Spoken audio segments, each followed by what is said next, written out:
Sir வணக்கம். வணக்கம். தமிழ்நாட்டு அரசியலில் சீமான் எப்போதுமே திமுகவை எதிர்த்து கடந்த காலங்களில் சண்டை போடுறத பார்த்துருப்போம். விஜய் அவர்களுடைய வருகைக்கு பின்பாக நாளுக்கு நாள் விஜய் அவர்கள் கடந்த காலங்களில் என் தம்பின்னு சொன்னவர் இன்றைய தினம் லாரியில் அடிபட்டு சாவன்றெல்லாம் கருத்து வச்சிருந்தாரு. தற்போது பார்த்தோம்னா தமிழக வெற்றி கழகம்னு ஏன் வைக்கிறீங்க, உலகம் முழுவதும் உங்களுக்கு ரசிகர் இருக்காங்க, உலக வெற்றி கழகம் வைக்கலாம்னு சொன்ன கருத்து பல்வேறு சர்ச்சைகளை ஏற்படுத்தி இருக்கிறது.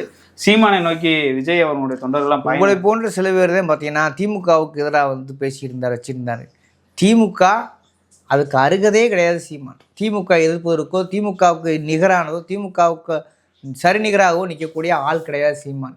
இதை நான் சொல்லலை, நாலு நிகழ்வுகளை அரசியல் சொல்லுது.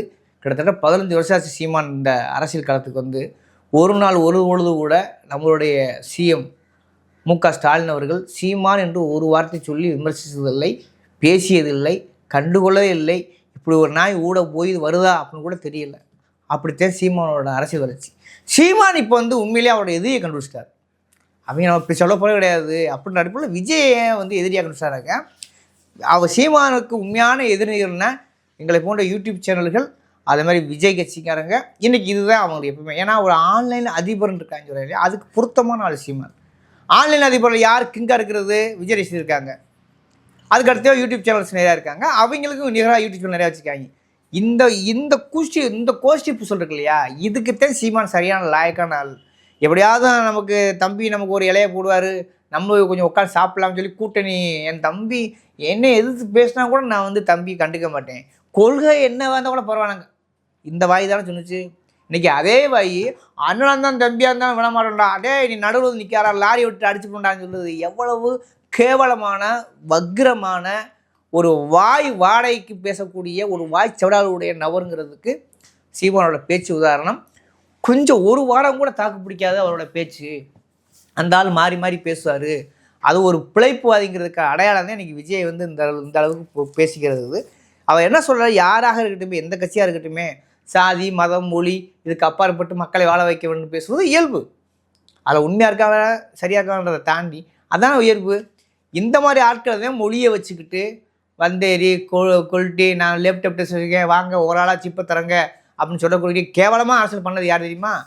சீமான் தான். இன்றைக்கும் கூட பாருங்கள், இப்போ பேசிட்டு போது கூட பாருங்கள், கீழே கமெண்டில் சிப்பா விற்று பார்த்துருவாங்க, டேடி அவன் தான் நடான்னுவாங்க. இவ்வளவு கேவலமான சிந்தனை மலடுகளை, கேவலமான ஜோம்பிகளை உருவாக்கியது, சிந்திக்க மறக்க வைத்தது, குழப்பவாத அரசியலை திசைதிருப்பு அரசியல் பண்ணது யாருன்னா அது சீமான் தான். அதற்கு முத ஆப்பு வைத்தது யார் தெரியுமா? விஜய் தான். விஜய் எந்த அளவில் ஆப்பு வச்சிருக்கு? விஜய் எந்த அளவில் ஆப்பு வச்சுருக்காருன்னா, விஜய் பார்த்தீங்கன்னாக்க ஒரே ஒரு பிறந்தநாள் வாழ்த்து சொன்னார். இவ்வளவு நடு ரோட்டில் நீ லாரி விட்டால் அடித்தாலும் பரவாயில்ல, சகோதரர் சீமானுக்கு புகழ்ந்தான். அது பிறந்தநாள் வாழ்த்துக்கிறீங்களா? சீமானுக்கு ஊதப்பட்ட சங்கு அது. ஏன் அப்படி சொல்கிறேன்னா, நீங்கள் அதில் நினச்சிருப்பார் ரொம்ப இப்போ சீமான் கடுப்பாயிட்டான். அதில் சகோதர சீமானுக்கு தான் சொல்லியிருக்காரு. நல்லா கவனிச்சுனாக்க அண்ணன் சீமானுக்குன்னு சொல்லலான்னு இவன் நினச்சது. யாருக்குடா அண்ணன், உன்னை வேணா சகோதரனை வச்சுக்கிறேன், அவ்வளோவே.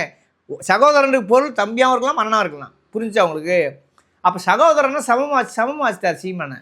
நீ வேணா ஏன்னா சீமானுக்கு வக்கிரம் வன்மம் என்னன்னா, விஜயை சாதாரண ஆளை டீல் பண்ணி தம்பி அவனுக்கு கீழே வச்சு என்னமோ இவங்க தம்பியில் இவன் ஜோம்பியில் டீல் பண்ணுறான் பாருங்க, அது மாதிரி விஜயை டீல் பண்ணுறேன்னு நினச்சது. ஆனால் விஜய் விவரமான ஆளுன்னு நினைக்கிறேன். சீமானை டீல் பண்ணுற விஷயத்தில் விஜய் கிங்காகவே மாறிட்டார். சரியாக சொல்லப்போனால் சீமானுக்கு சரியான ஆப்பை இருக்காருன்னு வச்சுங்களேன், அது விஜயதே. சகோதரர் சீமான் சொல்லும் போதே, டேய் நீ எனக்கு அண்ணன் சீமானடா, போனால் போதும் சகோதரன் சொல்கிறேன்னு சொல்லாமல் சொன்னதில்லை, டர் ஆகிட்டேன் மனுஷன். யார்? சீமான். ஆஹா, எந்த பக்கம் போனாலும் கேட்ட போகிறாங்களேன்னு சொல்லிட்டு இப்போ என்னன்னாக்க, இவன் சாதி மதம் இல்லை, நான் அப்படி இருப்பேன் இப்படி இருப்பேன், அதனால் நான் பார்த்தீங்கன்னாக்க உலகம் வெற்றிக்கிழமை நீ தமிழ் வெற்றிக்கிழமை நீ வைக்கிற, உலக வெற்றிக்கிழமை ஐயன்னு சொல்லு. நீ என்ன சொல்கிறது? அதுக்கு உனக்கு என்ன ரைட்ஸ் இருக்குது? அப்படியே நீ நாம் தமிழர்னு வைக்கிற சொல்கிற கட்சியும் உன் கட்சி கிடையாது, பேனரும் உன் பேனர் கிடையாது, சொந்த கட்சி சொந்த பேனர் இல்லாத நீயே பேசும்போது அவர் பேசுவதற்கு 100 சைட் இருக்குது. இதை தாண்டி அவருக்கு என்ன இப்போ கோபம்னா, சமீபத்தை பார்த்துருப்பீங்க, தூத்துக்குடி மாவட்டம், கன்னியாகுமரி மாவட்டம், நாகை மாவட்டம் கிட்டத்தட்ட 1000க்கு மேற்பட்டவர் அப்படியே கூண்டோடு எங்கே போயிட்டாங்க? விஜய் கட்சிக்கு போயிட்டாங்க. ஆக கூடாரம் காலியாகுது. மாவட்ட பொறுப்பாளர்களும் போய்கிட்டு இருக்காங்க. இளவஞ்சின்னு ஒரு மருத்துவர் சமீபத்தை பார்த்துருப்பீங்க, முக்கியமான மறுக்கிட்ட 2010 கூட இருக்காங்க. அவங்களே வந்து பல விஷயங்கள உடச்சிருச்சு போயிருக்காங்க. பெண்களுக்கு மரியாதைன்னு ஒன்று கிடையாது. இவங்க நிற்கக்கூடிய கேண்டிடேட்டுக்கு தோற்பதற்கு அதிமுகட்டையோ மற்ற கட்சிகள்கிட்டையோ பணம் வாங்கிக்கிறாங்கன்ற ஒரு உண்மையான விஷயத்தை போட்டு உடைக்கிறாங்க. ஆக சீமான் சொந்த மக்களுக்கும் உண்மையாகவே கிடையாது, தம்பிகளுக்கும் உண்மையாக கிடையாது, ஏன் பொண்டாட்டிக்கே உண்மையாக கிடையாது. ஏன்னா அந்த அவ்வளவு கேரக்டர் வக்கிர முடிச்சவன் எந்த இதுலையும் நியாயமோ துளி அளவு அரசியல் இல்லாமல் நிற்கக்கூடிய ஒரு ஆள் யார், ஜந்து யாருன்னா அது சீமான் தான். அப்படியான சீமான் கிடைக்கும் போது முதல்ல ஓக்க வேண்டியது யார்? விஜயோடைய தார்மீக பொறுப்பை, விஜயோட கள போராளி, களத்துக்கு நேர்னா நம்ம சோழி முடிக்கிறது யாருன்னா சீமானத்தை முதல்ல முடிச்சாகன்னு. அவரை முடிச்சாத்த அந்த பசங்களை பூரா கொஞ்சமாக இருக்க மூல நேரமெல்லாம் அந்து கிடக்குங்க, அதெல்லாம் அரசியல் படுத்தி அவரை உண்டாக்க முடியும். ஏன்னா அதிமுகவோ திமுகவோ பாஜகவோ அவங்களாம் சாதாரணமாக ஒரு கட்சி விட்டு விலகி இன்னொரு கட்சிக்கு போக மாட்டாங்க. இந்த அல்லாடிக்கிட்டு இருக்கிற கூட்டல் ஒரு கூட்டம் இருக்குது. அந்த கோஷ்டில் முதல் நோயாளியாக இருக்கிறது யாருன்னா, அரசியல் மனநோயாளி இருக்கிறது யாருன்னா சீமான் குரூப். அதுக்கு வைத்திய பக்கம் வந்திருக்கிறார் விஜய். வந்தது மட்டும் இல்லாமல் நல்லா கவனிச்சுன்னா இது போகிற போக்கில் கலைஞர் சிலையை உடைப்பெல்லாம் வர பேசியிருக்குது. முதல்ல உன் கட்சி உடையுது, அதை சரி பண்ணுற மூதேவின்னு சொல்ல வேண்டியிருக்கு நம்ம. ஏன்னா விஜய் வந்து வருகைக்கு முன்னையே, விஜய் தலையை காட்டுக்கு முன்னாடியே 50 கவுன்சில் வச்சுருக்காரு.